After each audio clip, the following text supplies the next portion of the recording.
Hello everyone, welcome to SOS Wrestling and to the 9th episode of our Local Global series. Today we're going to first have UPW Sanity 2018, and then we're actually going to start off a new format that I'm going to be trying out for these shows, because we did fall to local size, not by much, we're still at 11, and we've got a lot of popularity elsewhere because of our TV deals.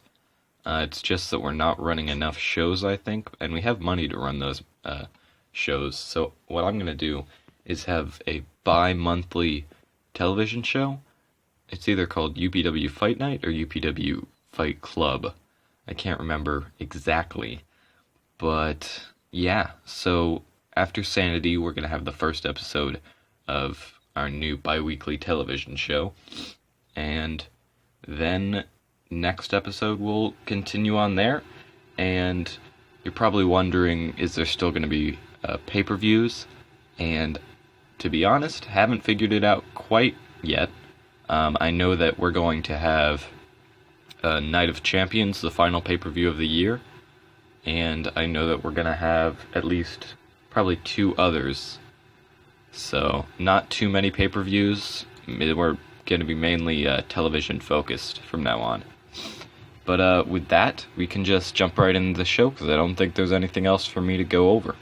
Alright, so to start off the final pay-per-view, well, I guess not final, the last pay-per-view for a while, Tommy Dreamer comes down to the ring, followed by Dunn, Moose, James, and Kingston.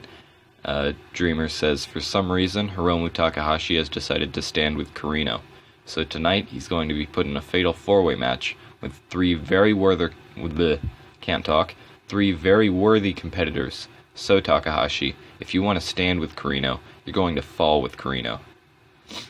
I should probably put a fatal 4-way title match, just to be more clear.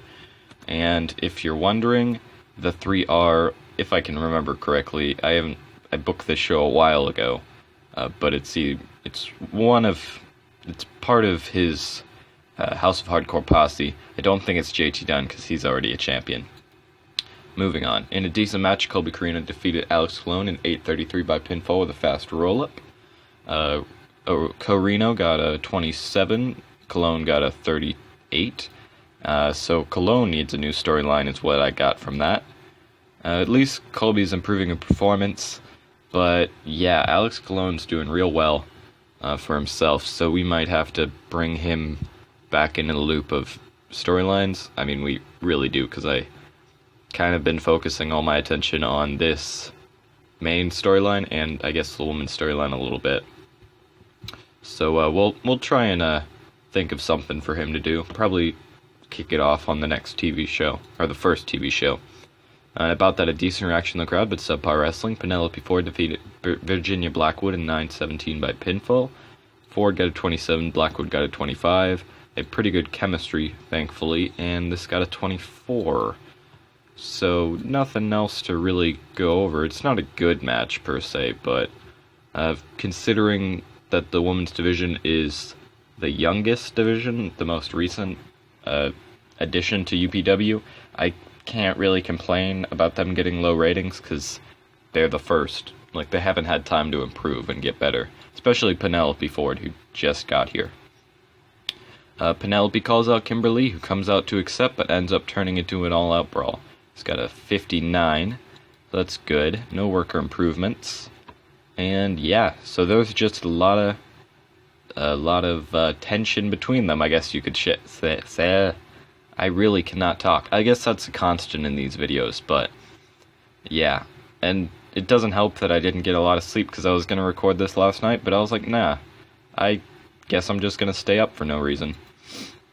And about that, I had good heat and decent wrestling. Dalton Castle defeated Cody Hall in 8:49 by pinfall. He's got a 38 rating, so better than I expected, to be honest. Dalton Castle got a 43, as always. He's always above 40. Cody Hall got a 30, which isn't bad, especially considering he came in December, and he's only been on a couple shows since then. I think he's improved a little bit, so we'll see where he's at in December. And then we'll really get a gauge of what we want to do with him, I think. Well, I mean, we're going to have the TV show, so probably before then. And a decent match, War Machine defeated LAX in 11:59 when Todd Smith defeated Angel Ortiz by pinfall. War Machine makes defense number 4 of their UPW tag team titles. 38 rating.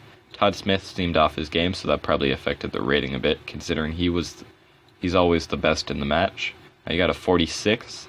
Honestly, I might have to give him a little bit of a world title run if he keeps this up, because I don't really want to hold him down to the tag team if he's going to be this good. Obviously, I don't want to break him up, because War Machine is the best tag team we've ever had. Santana's improving in flying, so that's good.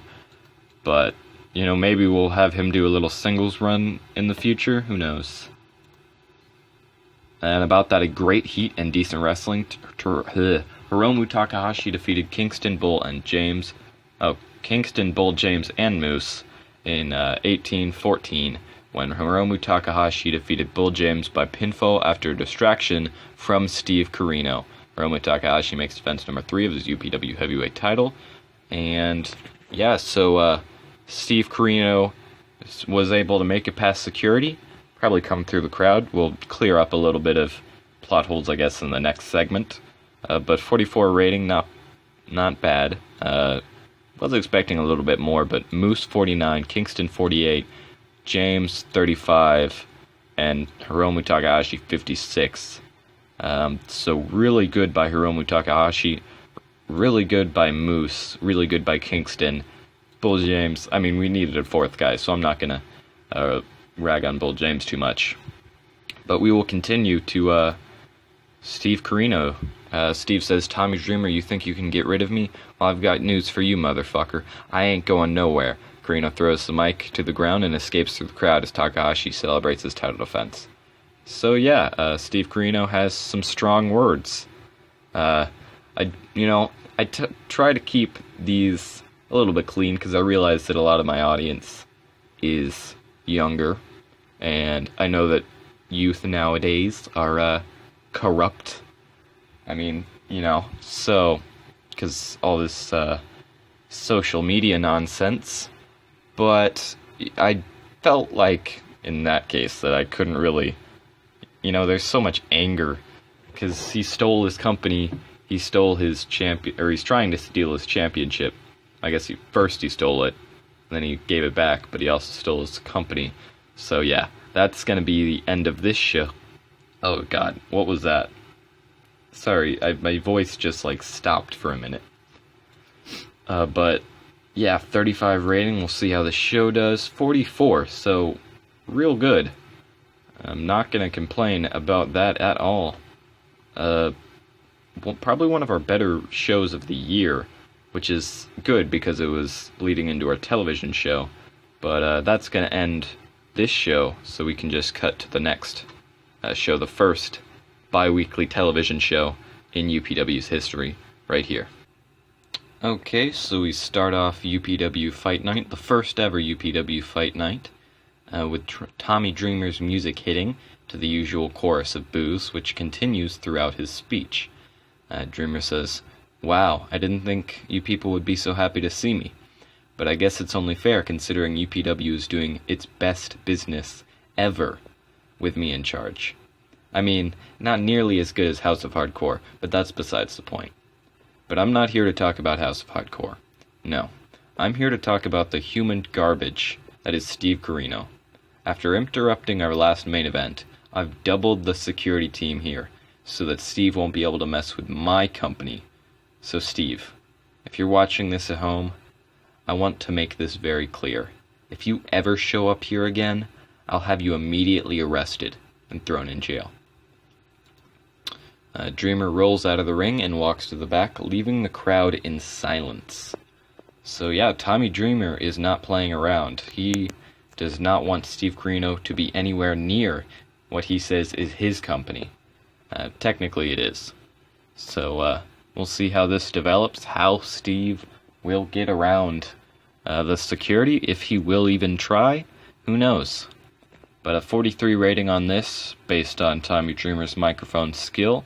Pretty good. And we'll move on to the first match. In a decent match, the Colony defeated LAX in 8-12 when Silver Ant defeated Santana by pinfall. He's got a 32. Fire Ant seemed off his game. Everyone basically got a 32 average, I guess. Well, more like 31 point something. But 32 rating, not bad. Well, I guess it is pretty bad for our standards at this point. But you gotta put these tag teams in matches sometimes. This was kind of a meaningless match, and not a great way to start off our first ever TV show bi-weekly. But I guess it's already done, so next segment. Alright, so David Starr defeated Alex Colon in 10:41 by pinfall. Alex Colon got a 26. So right after praising him last week, well, not last week, last show, which actually was last week in the game, so yeah, he did not do well. He went down 12 points. Dang, that's a lot. Alright, 33 rating. That's not as bad as I would expect, actually, so at least David Starr kind of carried him. But Alex Colon needs to be a lot more consistent if I'm going to give him another title shot.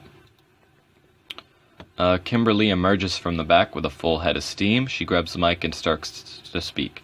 Lee says, "Penelope, get out here and take me on right now if you want the title so bad." Lee drops the mic and waits eagerly to get her hands on the challenger. Got 55, no improvements. Good little segment. Kimberly's fed up with Penelope Ford's antics, and she just wants to take her on. Winner walks away with the title, obviously, because it's a title match. And about that, a decent reaction in the crowd, but Subpar Wrestling, Penelope Ford defeated Kimberly in 12:30 by pinfall after using a foreign object. Ford wins the UPW Women's title. So it looks like Kimberly's challenge backfired because she has lost the title. She got a 29, Penelope Ford got a 26 rating. Pretty good for the women's division at this point.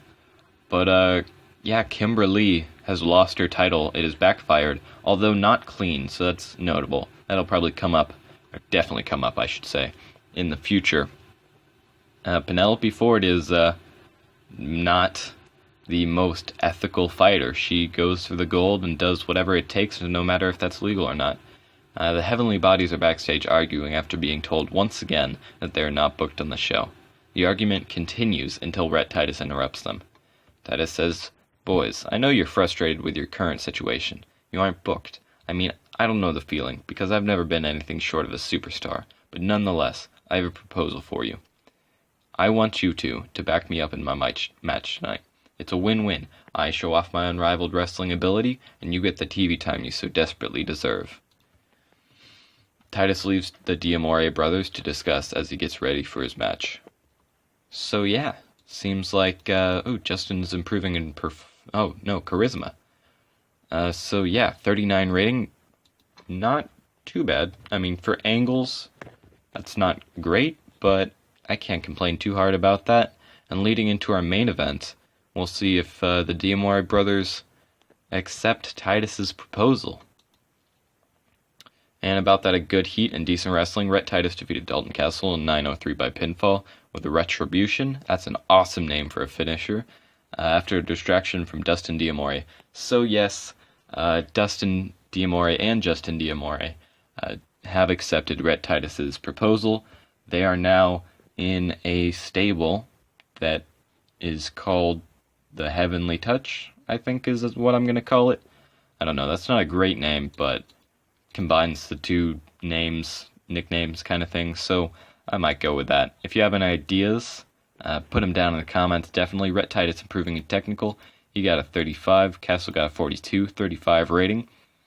Not good, especially for our main event. This was not a great show, but it was a cheap show, and I needed it to be cheap because of our money situation.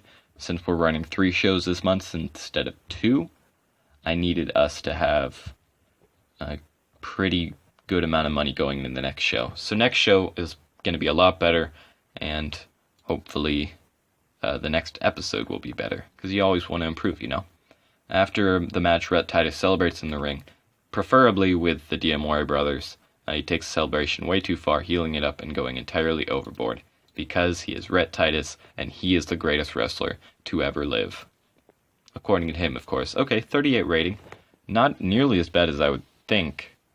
I don't know where that came from, because we had no match over a 35. So I don't know exactly. Maybe the angles helped it out. We had quite a few good angles, and our production values probably helped it out. So, yeah, good match here, or good show here, I should say. And, yeah, real good. That's pretty much going to do it for the episode. Not really anything else to go over. And apparently we can't do a speech, even though it's not technically a TV show. It's just a weekly event, or maybe it is, I don't know. But yeah, that's going to end off this episode of our Local Global series. If you did like it, please feel free to like, subscribe, and comment, and I'll see you guys next time.